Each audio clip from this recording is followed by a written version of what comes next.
everyone, Ken's Wild here with Wild Child Horsemanship, and welcome back to my channel. A little ponytail girl grown up to be a woman, now she's gone in a blink of an eye. She left the suds in a bucket and her clothes hanging out on the line. In today's YouTube video, we're going to be discussing quite the touchy subject amongst horse people, and that is doing farrier work under sedation. So I've got a horse, this wonderful mare named Rebel. She has been a several year-long project who has struggled with extreme aggression, and so today we are going to get her hooves done, but we have to sedate her to do that. And so I know that this can be a touchy subject for some, because some people are like, oh, well, if you can't trim your horse or do farrier work, you need to do more training. Well, if you can't do this, you know, blah, blah, blah, blah, blah.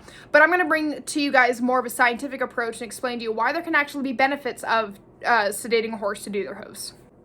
One of our core values at Wild Child is making sure that everything we do with our horses and our animals falls into something called Lima. Now, this is not the capital of Peru, but this stands for least intrusive, minimally aversive. In other words, I want to make sure that when we are doing horse care, when we are training our horses, that everything is done in the most stress-free, calmest way as possible, because when a horse is under stress, the learning cannot occur, right? And so we want to make sure that everything is being done to honor the horse's needs, to work at their pace, and make sure they are getting the most out of their interactions with us. Once we start getting into like basic routine care such as farrier work, people can get a little bit pissy about sedatives, right? People might be like, oh, well, if your horse can't stand well for the farrier, train him better. Oh, well, if this isn't right, train him better, right? It's almost like people tend to blame each other when something cannot be performed correctly, right? And so then once you start getting into sedatives, like, oh, you can't use sedatives, but here's the thing, sometimes sedatives are going to be what keep that horse calm, stress-free, and actually help them grow more comfortable with routine care such as farrier work. So for example, let's say you have a Mustang who is feral, they're not, they haven't had a lot of handling under their belt, and they desperately need their hooves done. We can do one of two things. One, we can either not do their hooves at all and let it get so bad to the point it could cripple the horse, or we could get their hooves done. Now, some people might, force this horse into a chute, tie it down, lay it down to get those hooves done, or we can sedate the horse. And what this is going to do is this is going to make the horse go night-night. They're going to let you be able to handle their hooves because they're a little tipsy, and then you can handle their hooves, get that routine care done. And not only that, but this is going to show the horse that it was done okay, that they weren't killed, that nothing actually hurt, and there was actually no harm or damage caused. The last thing we want is for the horse to grow uncomfortable, that we're doing something that they don't necessarily like, and then we feed off of that and get a little bit nervous, and then they get anxious, and then you get even more anxious, and then before you know it, you're both feeding off of each other's anxiety, and it's just nothing but a shit show. This can put your life in danger, the horse's life in danger, and even set you back in your training. You may have worked so fucking hard to get this horse comfortable with so much, and now you have one really stressful experience when it comes to the farrier. Now every farrier experience after that's going to be a shit show, and that is the last thing that we want. So being able to use sedatives is a good way that we can show the horse that when we are performing such tasks and behaviors such as hoof trimming or other things, that it's not deadly, it's not going to kill them, it's nothing to be afraid of, right? And again, it makes sure that you are safe, the horse is safe, and that you're able to perform these routine care, because at the end of the day, we cannot let farrier care go without. We cannot let shots and vaccinations go without. There's some things with horses that you just cannot let slide, right? And so sedation can definitely be a very powerful tool when doing that. Now, do I think you should use sedation 24/7, 365? I really don't think you should. At some point you should really work on that horse's training so that you can just trim their hooves and do basic medical care for that horse. But when you have instances like with Rebel, who is a horse that has struggled with extreme aggression and has struggled for several years, sedation definitely helps. At some point, I hope to never have to use sedation when trimming her hooves, but right now that is not quite the case, and so I'm going to take this opportunity to educate you guys on this matter. The two most common sedatives used for farrier work are going to be ACE and Dorm Gel. Now, once upon a time, ACE was like the go-to sedative when it came to farrier work. However, science has since proven that that's not exactly the case. Some pros and cons of ACE. First things first, it kind of typically takes a little bit quicker to work. Dorm Gel can take 45 minutes to an hour for it to actually kick in. Typically with ACE, though, you're going to need your vet to come and administer that. You can't necessarily just buy it off the shelf or, have your vet or farrier bring it with you. The other thing with ACE is that you're going to get two different types of horses.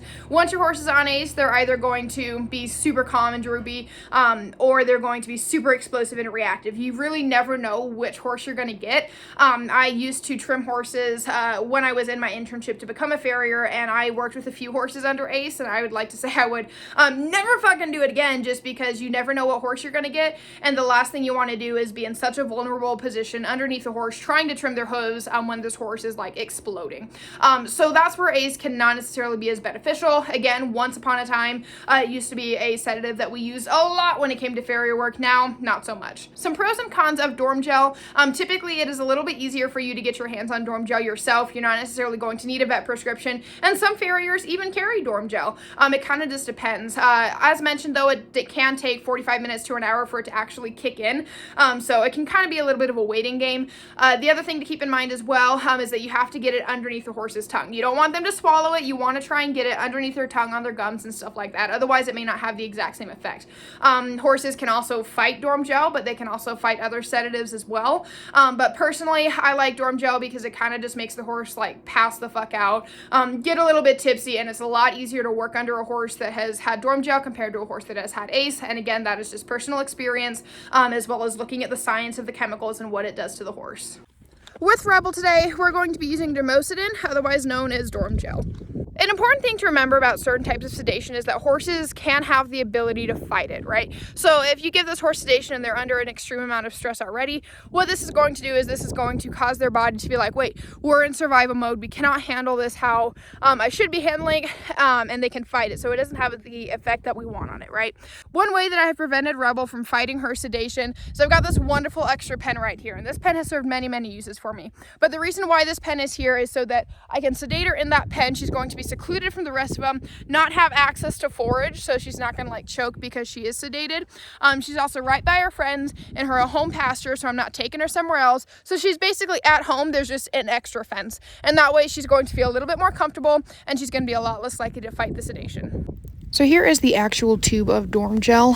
You'll notice as well that on here it's got different weight limits, and so you're able to adjust that.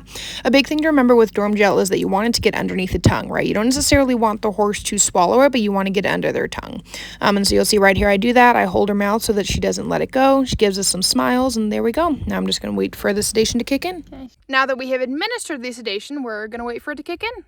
There's a few signs you can look for that will help you recognize when the sedation has kicked in. So first things first, you'll see how her hind end isn't very like stiff or anything. It's pretty relaxed. Her head is very low in a very low frame.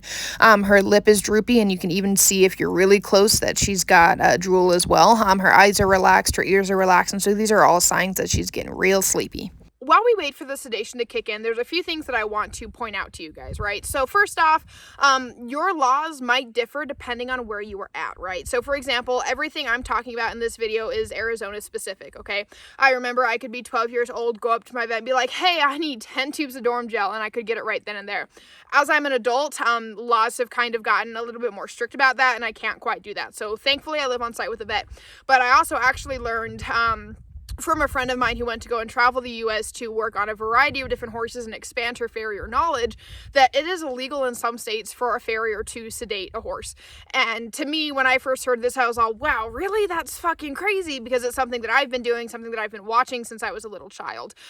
So please keep that in mind as well, that in Arizona, while I may be able to get my own Dorm Gel, I may be able to do all of these things or have farriers that can carry sedation, depending on where you are located in the world, that may or may not be the case. So just keep that in mind as well. It's also important to be mindful that if you do not have experience with sedatives, whether that's administering them, taking care of a horse that's been sedated or stuff like that, make sure you have a professional, somebody who has handled sedation, who knows what they're doing, because this is something you don't really want to fuck around with. You know, you don't want to just be like, oh, I saw on YouTube that this girl was talking about fucking Dorm Gel, and then you go and try it yourself, okay? This is something that you really don't want to mess with, because sometimes these sedatives can be heavy drugs, and just because you see something online doesn't mean you automatically know how to do it, right? You can't be YouTube certified to handle sedatives and other things, so just be mindful of that as well. This video is meant to educate you guys and to kind of bring an awareness to doing farrier work under sedation, but this is not at all a way of me saying, hey, go find some and do it yourself. No, just don't do that. Always make sure that when you are handling heavy drugs and sedatives that you have somebody there who knows what they're doing.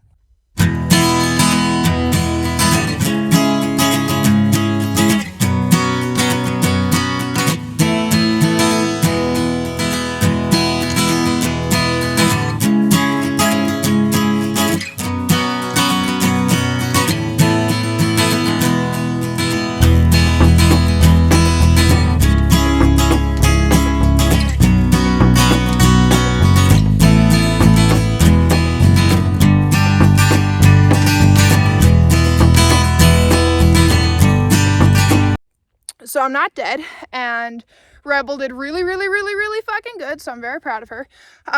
So now when it comes to letting a horse wake up from sedation, a couple things to remember. Make sure that they don't really have food in front of them. Because they are sedated, it may be hard for them to actually like swallow or function how they're supposed to, and the last thing you want for them is to choke. And pretty much just wait. Some people will let them loose. That's probably what I'm going to do with Rebel, because there's really not a lot in this pen at all.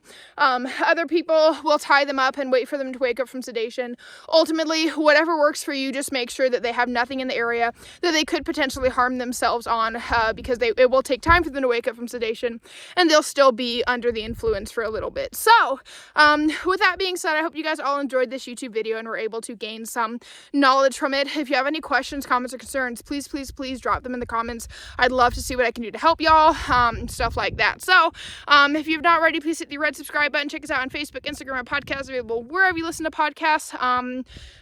Yeah, so stay strong, stay true, stay wild, and I'll see y'all next time.